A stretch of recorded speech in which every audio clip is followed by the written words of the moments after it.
Assalamualaikum warahmatullahi wabarakatuh. Semangat pagi semuanya.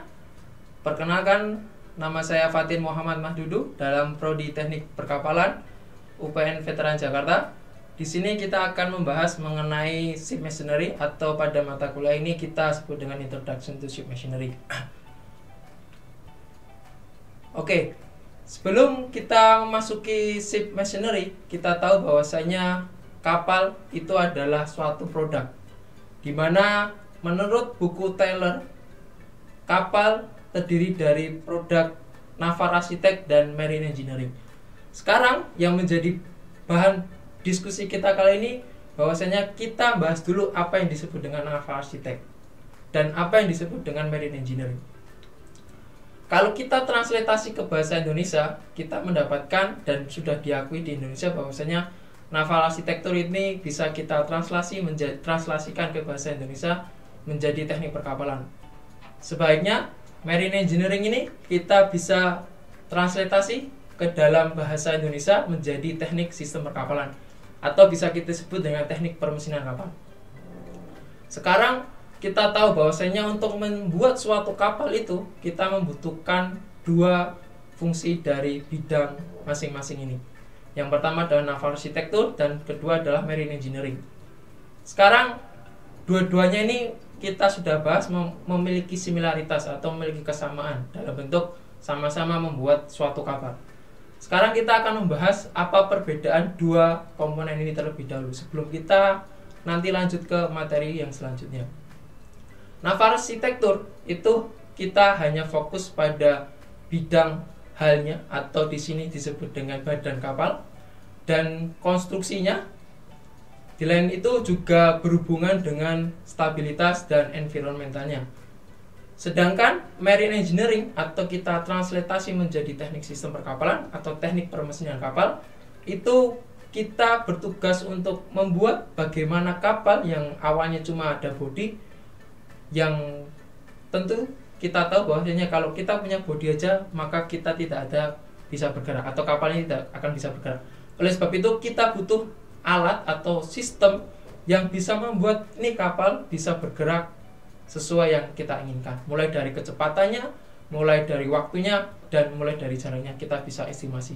Oleh karena itu pada komponen ini kita sepakati bahwasanya naval arsitektur itu bekerja pada kondisi kapal, membuat kapal, pada konstruksi, pada bodinya, dan pada stabilitas bagaimana kapal ini bekerja.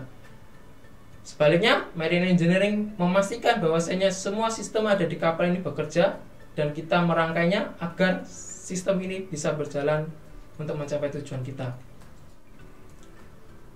Oke, ini sedikit tentang general arrangement, atau kita sebut di bahasa menjadi rancangan umum, di mana kita tahu di sini terdapat kapal tanker. Kita bisa lihat di sini bahwasanya kita tahu bahwasanya kapal memiliki perbedaan jenis-jenisnya sesuai dengan kegunaannya, fungsinya. Ada kapal tanker, kapal bulk carrier, container cargo, dan lain sebagainya.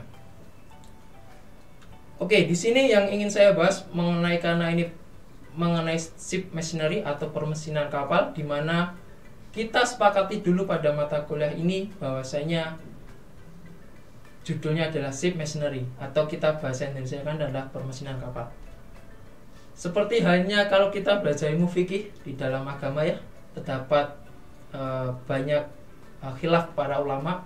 Sama juga dengan di ilmu engineering, perbedaan pendapat terkait translatasi ini. Ship machinery itu juga terdapat perbedaan.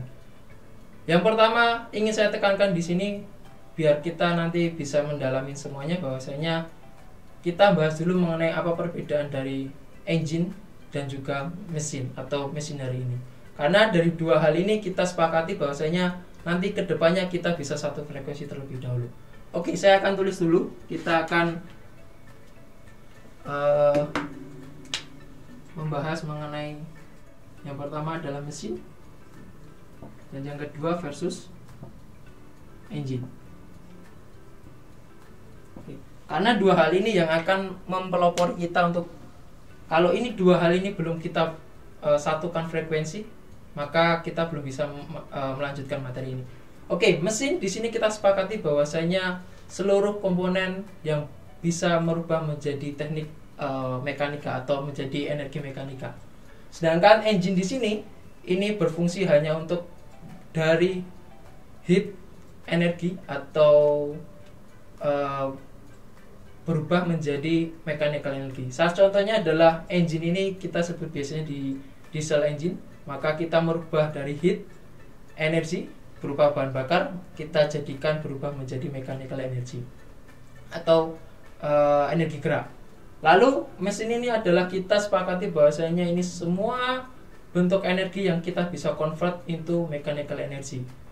Oke, dari dua hal ini kita tahu bahwasanya engine ini sudah termasuk dalam mesin, dan mesin ini belum tentu sifatnya adalah engine.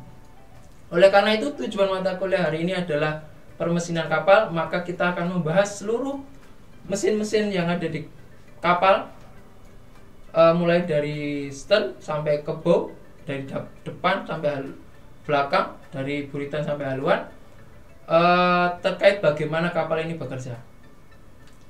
Oke, yang selanjutnya kita tahu ada 3 unsur permesinan. Kita bisa bagi menjadi 3 bagian. Yang pertama adalah akomodasi.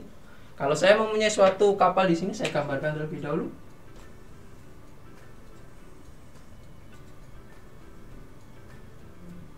Oke, ini typically gambar kapal.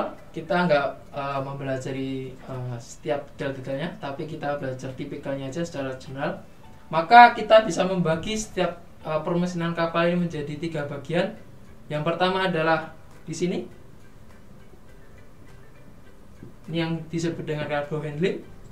Lalu kita mempunyai di sini, ini sebagai accommodation, atau di mana kru-kru kapal itu berada. Lalu kita punya di sini adalah machinery space, di mana komponen-komponen pendukung kapal untuk membuat kapal itu melaju berada di sini. Ini saya tulis dengan machinery space.